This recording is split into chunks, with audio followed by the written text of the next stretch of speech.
Hello, gorgeous audience. Welcome to my beautiful channel where I am at work again doing a video. Hold on, gotta say goodbye to all my actors. Mr. Dunlap, have a fantastic tour. Oh, whoa, you're doing, one more time, could you? One more time. Dunlap, the signer of the Declaration, the printer of the Declaration is doing it. He's really doing it for you, Star Trek watchers. I lost my summer job, so I've had time to practice, and that's where I'm at right now. This is gorgeous. Huzzah! All right. Now, I know that was shocking to some of you guys who've not seen my channel before, but for those of you guys who have seen my channel before, that makes total sense. Hello guys, welcome, or if you've already been to my channel before, welcome back. I am the Philadelphia Whovian, and for those people who are watching my channel for the first time, I work a job where the founding fathers and other significant people from the time of the American Revolution, both on the American side and the British side, do work.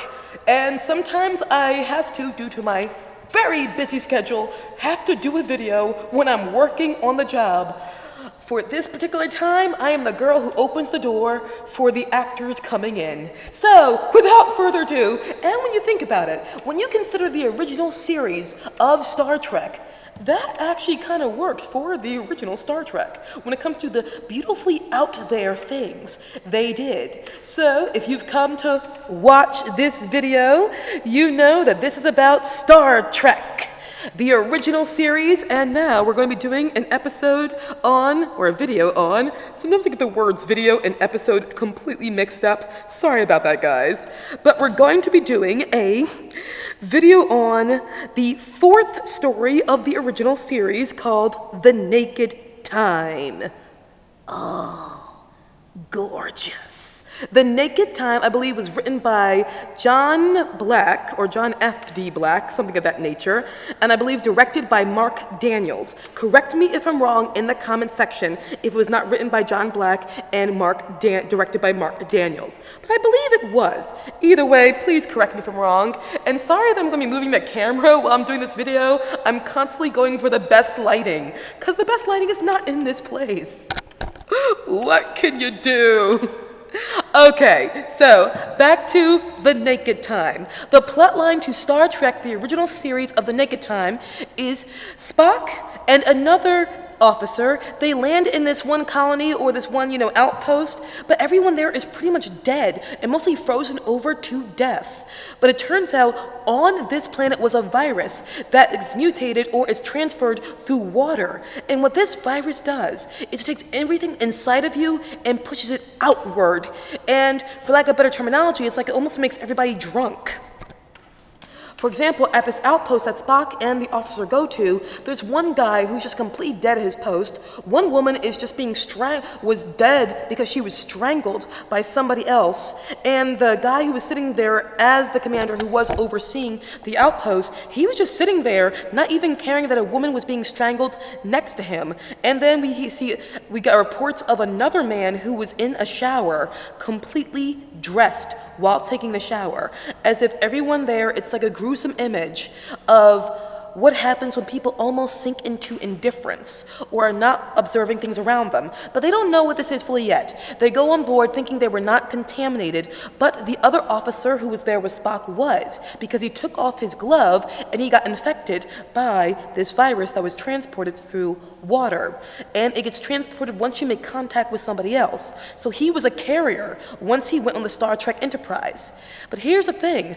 His his internal anxieties or worries or animosities were actually stemmed from the concept of he did not believe man was meant to go into space and travel into space. So he was disgusted by seeing how at that outpost they sent people there only to practically freeze to death. So he begins to have this anger more and more, and he pretty much practically stabs himself when he's with Sulu and Riley when they're in the rec room. He gets taken to the medical center where Dr. McCoy, Bones, looks after him. However, he dies because it's like his body is shutting down. And Spock is wondering what happened, because they always knew that he had this Lack of understanding for why humans were always colonizing space, even though he kept on signing up. They're like, what happened to bring all of these frustrations of this officer to the surface? And McCoy is like, what's happening? This man is a young man. Why is his body shutting down? Weird. And then while Riley was tending to to this officer who had wounded himself, and so did Sulu, they both also contacted the disease because they touched him. But what happens? Sulu, again, what is internal comes out, and Sulu is a fencer. He loves defense. So he abandoned his position on the brig of the Enterprise to go and fence. And next thing we know, he is running through the halls with his rapier, and he's practically drunk when he is like literally charging at people with his rapier sword. But Riley, his subconscious that comes out is he thinks he's a descendant of Irish kings. Have no fear, O'Reilly is here. So he has this just brash, very intensely hetero/drunk way of being as well. And this continues to go throughout a lot of the people on the Enterprise, where this virus has made them pretty much act drunk. That's what it is. And even John F. Black kind of described it that way. But I like what his secretary, or the woman who was like on the interviews, when you see the interviews on Star Trek Season 1 in the special features section, I love what his secretary is like, or the person who's his assistant is like, or she's like an executive producer or something is like. She kind of phrases it a little more deeper than him, because John Black was like, yes, it's essentially everybody getting drunk on the Enterprise. And she's like, well, yeah, but it's more than that. It's like all their internal fears or woes or things they did not wish to reveal are now coming to the surface. It's really getting in-depth in revealing what's happening in the unconscious or the subconscious. She's like said stuff like that where I was like, I love how she's talking about his episode in a more intellectual way than the actual writer is. Wow. Sorry. Okay, now back to the actual plot line. So Captain Kirk, he is pretty much, hold on one second, I'm going to put the lighting on.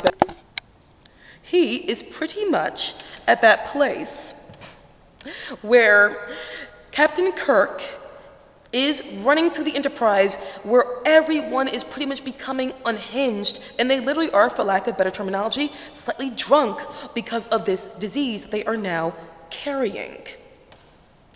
Well, eventually it gets to Spock himself. And it got to him because it was transferred to the nurse. The nurse who assisted Dr. McCoy, she contracted the virus while she was treating patients, and probably it was when she was treating Sulu. Or no, actually, and I remember, it was directly when she was talking to Riley, he transferred it when he touched her cheek. And the nurse confessed her feelings of being in love with Mr. Spock. She touched him, and he contracted the disease.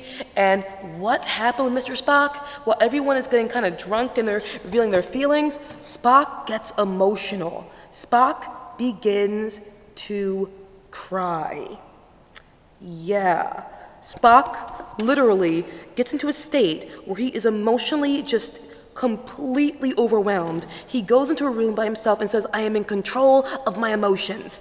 And he begins to weep. And he sits down, and the camera angle going around him was beautiful. Then eventually, Kirk finds him after he does not come in and report. He finds him, and Kirk contracts the disease from Spock. But something that Spock said that was incredible when he said to Captain Kirk, he said, Jim, when I look at you, I feel ashamed about the friendship I feel for you. He says, when I feel friendship, and it makes me feel ashamed. Because he's a Vulcan. He's not supposed to have any feelings. But he clearly does feel for Captain Kirk.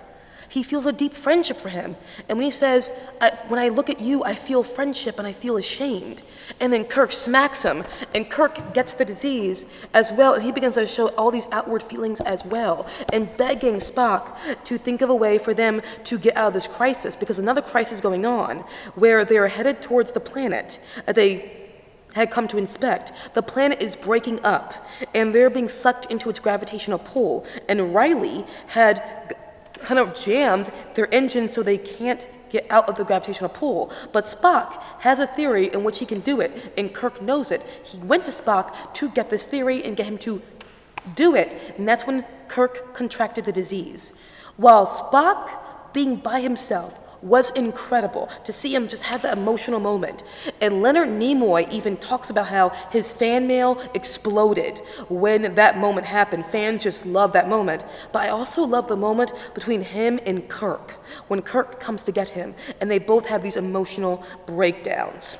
Then McCoy finds a remedy, a cure for it, and Kirk walks onto the bridge, and McCoy just rips open his shirt and just gives him the vaccine. And he goes on to the brig, Kirk, and Spock initiates his theory of how to get them out of the situation, but they actually ended up going back in time for 3 days. And Kirk says, hopefully not, let's not repeat those last 3 days. And the story ends.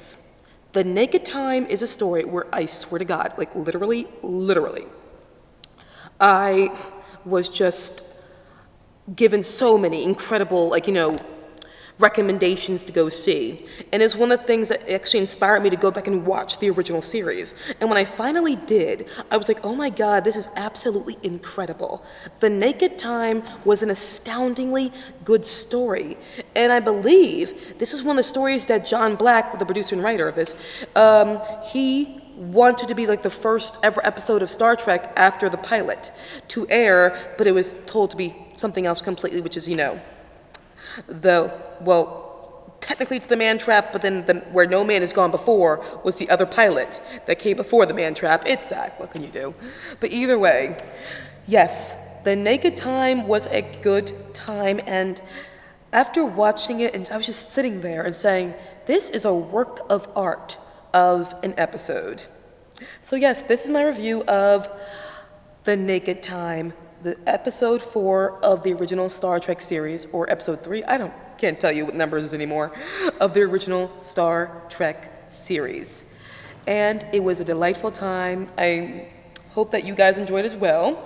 Have you seen The Naked Time? Have you not seen The Naked Time? If you have, let me know in the comment section. Do you have a favorite moment from The Naked Time? Again, let me know. You guys are absolutely awesome. If you have not seen The Naked Time, I give you an invisible award for even watching this video. So guys, thank you so much. I'll see you again very soon. Bye guys.